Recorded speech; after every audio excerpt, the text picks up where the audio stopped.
నిజామాబాద్ జిల్లా వేల్పూర్ మండలం రామన్నపేట గ్రామ శివార్లోని అయ్యలగుట్ట జాతర అంగరంగ వైభవంగా జరిగింది.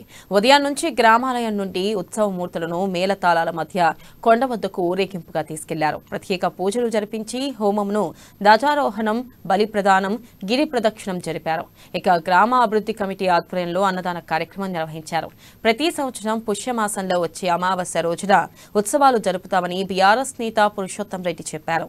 ఇక అయ్యాలగుట్ట రాజరాజేశ్వర స్వామి చాలా మహిమాన్వితుడు అని కోరిన కోర్కెలు తీర్చే అయ్యాల స్వామి అని అర్చకులు అమర్ శర్మ వివరించారు.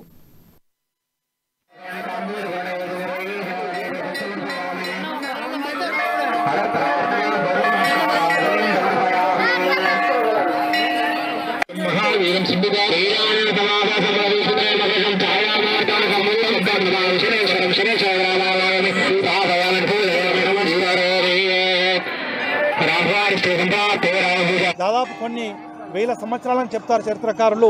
ఇది సాక్షాత్తు స్వామివారు వెలిసినటువంటి స్వయంభూ ప్రదేశము. అయ్యలు ఇప్పటికి కూడా రాత్రి 12 గంటల తర్వాత ఇక్కడ భజనలు చేస్తూ ఆ చప్పుడు వినబడుతుందని చెప్పేసి పురాతనమైన పెద్ద మనుషులు చెప్పేవారు.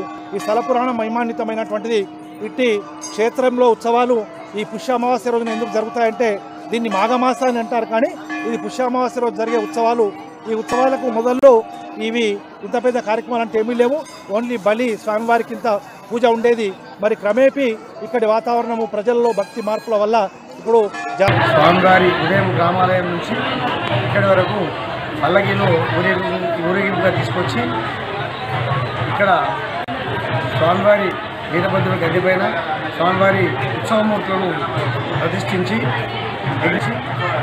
కొండపై ఉన్నటువంటి స్వామివారి ఆలయంపై జెండారోహణ చేసి అక్కడ ప్రత్యేక పూజలు నిర్వహించి తదనంతరం